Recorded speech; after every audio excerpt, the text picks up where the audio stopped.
쓸모아. 감염병 사태가 끝나면 일본인이 가장 가고 싶은 곳은 서울이다.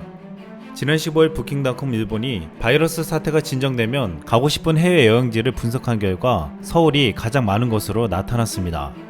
최근 일본인들은 감염병 여파로 인해 국내 여행 비율이 지난해 40%에서 71%까지 높아졌습니다. 하지만 앞으로 진정세가 찾아오면 외국 여행을 꿈꾸고 있는데 가장 가고 싶은 곳이 서울이었습니다. 아베 정권은 한국과 역사 문제로 갈등하며 수출 규제를 하는 등 경제 보복까지 하며 정면 충돌하고 있지만 일본 국민들은 아베 정권과 달리 한국에 대한 호감도는 더욱 높아지고 있습니다. 최근 일본에서 풍운하라 불리며 일본 정치계에서 돌풍을 일으키고 있는 야마모토 타로가 도쿄도 지사 출마를 선언했습니다. 야마모토가 도쿄도 지사를 한다고 나오자 일본 내에서는 물론 한국에서도 관심이 증폭되고 있습니다. 그 이유는 야마모토는 일본이 수출 규제를 한 것은 잘못됐다며 일본 기업이 사죄하거나 배상하는 것이 당연하다고 말한 바 있기 때문입니다. 또한 일본이 가해자이기 때문에 피해자에게는 계속해서 사과해야 한다는 발언을 하기도 했습니다. 어떤 일본 정치인도 함부로 하지 못한 주장을 야마모토는 아베를 향해 큰 소리로 말한 것입니다. 또한 야마모토는 이번 바이러스에서도 한국의 방역을 일본이 배워야 한다고 주장하기도 했습니다. 반면 최근 고이케 유리코 도쿄도 지사는 자서전을 내며 발매 2주 만에 15만 부가 팔리는 등 노골적으로 재선을 노리고 있습니다. 고이케 지사는 일본 의회 소속으로 한국인 등 제일 외국인을 경시하는 정책을 줄곧 써왔기에 야마모토 타로와는 정반대 지점에 서 있다고 보고 있습니다.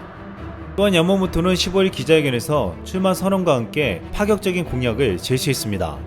내년 7월로 연기된 도쿄올림픽을 취소하고 바이러스 대책으로 1,400만 명에 달하는 모든 도쿄도 도민에게 1인당 10만엔, 하나로 약 113만원을 지급하겠다고 공약했습니다.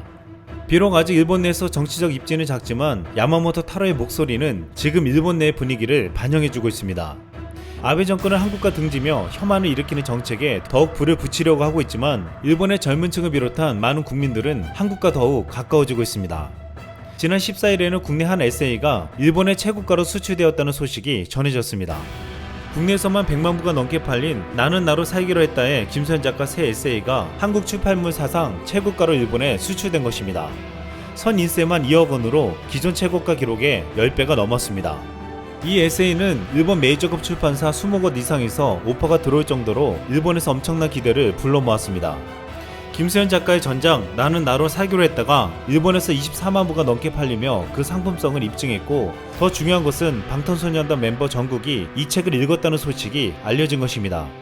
BTS의 두터운 팬층이 있는 일본에서 정국이 읽었다는 것만으로도 이 책은 불티나게 팔려나갔습니다. 또한 죽고 싶지만 떡볶이는 먹고 싶어, 하마터면 열심히 살 뻔했다 등도 일본에서 좋은 판매 성적을 올리며 KSA 붐을 계속 이어가고 있습니다. 그동안 일본의 우익들이 의도했던 혐한 서적이 일본 내 서점에서 판매 1위를 차지했지만 이제는 한국 에세이가 일본 출판 시장에서 메이저 분야로 자리 잡고 있는 것입니다. 그동안 한국은 거액을 주고 일방적으로 일본 책을 수입해오는 처지였지만 최근 몇 년 새 한국의 젊은 작가들이 쓴 에세이가 일본에서 잇따라 선전하며 상황이 바뀌고 있습니다. 한 국내 출판 전문가는 일본 유명 소설가의 저작권이 수억이 한국에 팔리며 과거에는 화제를 모았지만 이제는 K출판의 시대가 올 것인지 관심이 모아지고 있다고 말하기도 했습니다.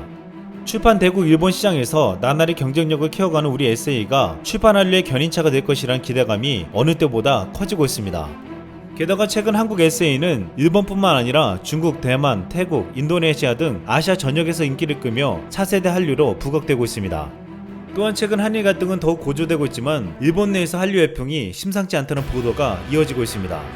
최근 일본 넷플릭스에 공개된 한국 드라마들은 많은 일본 드라마를 제치고 인기 순위 상위권을 차지하고 있습니다.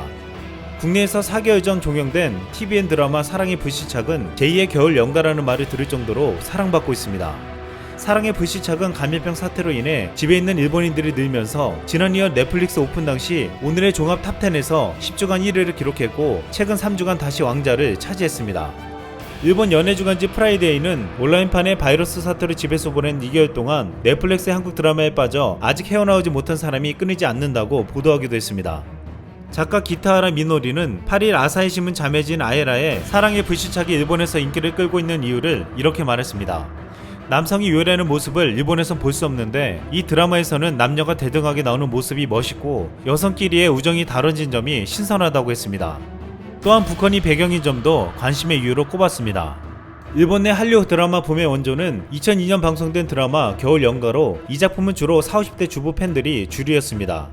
하지만 사랑의 불시착은 10대부터 30대까지 젊은 층을 비롯한 전 연령층에 폭넓은 인기를 얻고 있고 일본의 유명 연예인과 스포츠 스타들의 호평도 이어지며 일본 전역의 열풍을 가늠할 수 있게 만들고 있습니다.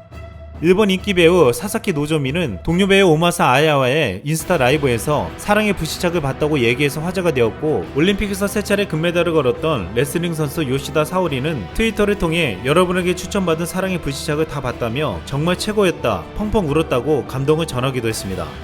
무엇보다 과거 위안부 관련 망언으로 비판을 받았던 하시모토 도루 전 오사카 시장도 최근 사랑의 불시착에 빠졌다고 고백했습니다.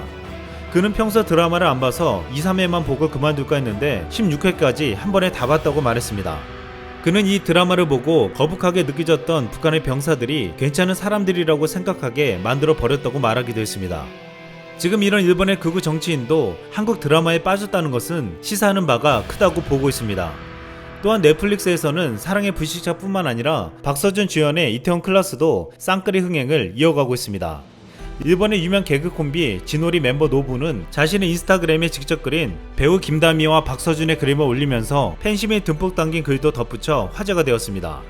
또한 한국에선 이미 3개월 전에 유행했던 달고나 커피가 최근에 일본 뉴스 채널에 등장했는데, 이 영상에는 달고나 커피를 소개하며 리포터가 직접 커피를 만들어보는 장면이 담기기도 했습니다.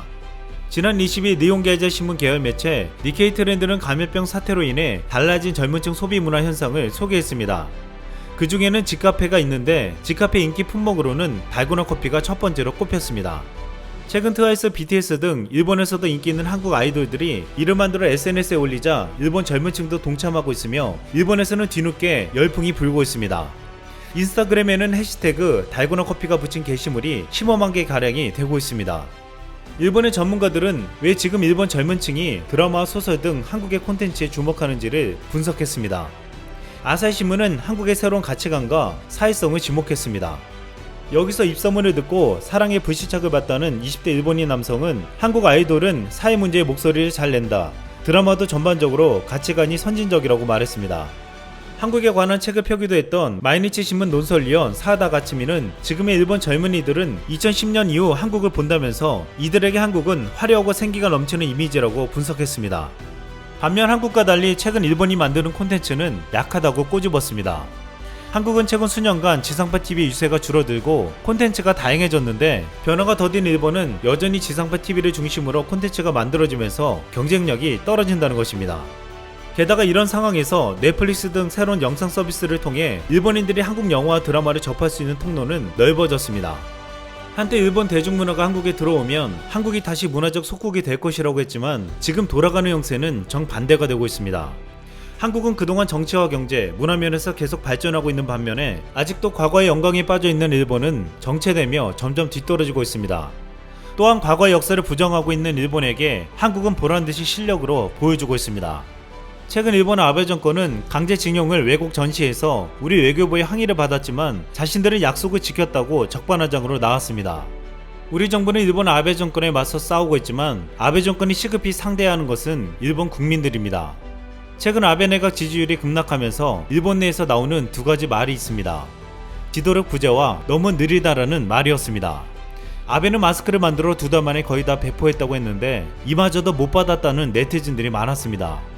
3천억을 쏟아부어 만들어 불량품 논란이 벌어진 아베노 마스크는 비말이 100% 새는 것으로 알려졌습니다. 그런데 그것도 2달이 다 되어서도 국민들에게 전해주지 못했습니다.